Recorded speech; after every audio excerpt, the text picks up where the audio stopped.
विश्व प्रसिद्ध अजंता की गुफाएं मानवीय इतिहास में शिल्पकला और चित्रकला के सबसे शानदार उदाहरण हैं। देश की आर्थिक राजधानी मुंबई से करीब 450 किलोमीटर दूर अजंता की गुफाओं को बड़े बड़े पहाड़ों और चट्टानों को काटकर तैयार किया गया था, जो आकार में एक घोड़े की नाल की तरह है। सह्याद्री पर्वतमाला में बनी ये गुफाएं औरंगाबाद के पास वघोरा नदी के पास स्थित हैं। यहीं से कुछ दूरी पर अजिंठा नाम का एक गांव बसा है और इसी के आधार पर अजंता की गुफाओं का नामकरण किया गया है। इसमें कुल 29 गुफाएं हैं। यहाँ की दीवारों और छतों पर भगवान बुद्ध से जुड़ी विभिन्न घटनाओं को बखूबी दिखाया गया है। यहाँ 2 तरह की गुफाएं हैं, विहार और चैत्य गृह। विहार की संख्या 25 है तो चैत्य गृहों की संख्या 4 है। एक और विहार का इस्तेमाल बौद्ध रहने के लिए करते थे तो चैत्य गृह का इस्तेमाल ध्यान स्थल के रूप में किया जाता था। इन गुफाओं के अंत में स्तूप बने हैं जो भगवान बुद्ध का प्रतीक है। कब हुई खोज? जंगली जानवरों और स्थानीय भील समुदायों को छोड़कर बाहरी दुनिया के लिए अजंता की गुफाएं हजारों वर्षों तक अज्ञात रहीं। इन गुफाओं की खोज 1819 में मद्रास रेजिमेंट के एक युवा सैन्य अधिकारी जॉन स्मिथ ने की थी।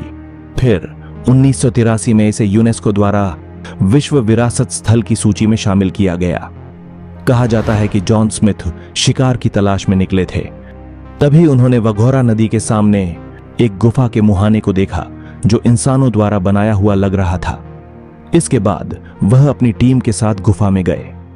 वहां उन्होंने दीवारों में शानदार नक्काशी देखी और उनके सामने ध्यान लगाते बुद्ध की एक प्रतिमा थी। उन्होंने अपने नाम को बोधिसत्व की एक मूर्ति पर उकेरा। स्मिथ के इस खोज की खबर दुनिया में तेजी से फैलने लगी। फिर 1845 में रॉयल एशियाटिक सोसाइटी ने मेजर रॉबर्ट गिल को यहां बनी चित्रों की प्रतिकृतियां बनाने के लिए नियुक्त किया। लेकिन रॉबर्ट गिल के लिए यहां काम करना आसान नहीं था, क्योंकि यहां भीषण गर्मी और वन्य जीवों का खतरा होने के साथ ही भील आदिवासियों का भी खतरा था। भील आदिवासी काफी उग्र थे और उन पर न तो कभी किसी भारतीय शासक ने हमला करने की हिम्मत दिखाई और न ही आधुनिक हथियारों से लैस अंग्रेजी सेना ने। रस्सियों और सीढ़ियों की मदद से रॉबर्ट गिल गुफा के अंदर गए और वहां शानदार वास्तुकला और मूर्तिकला को देखकर हैरान रह गए। यहां बुद्ध की हजारों छवियां थीं जो आज दुनिया में करोड़ों लोगों को एक सोच के लिए प्रेरित कर रहे हैं। ग्रीक कलाओं से समानता। यहां बुद्ध की छवियों के अलावा कई जानवरों, आभूषणों, पहनावों को भी दर्शाया गया था। इनमें ग्रीक कलाओं की तरह समानताएं नजर आ रही थीं, जिसे महज संयोग नहीं कहा जा सकता।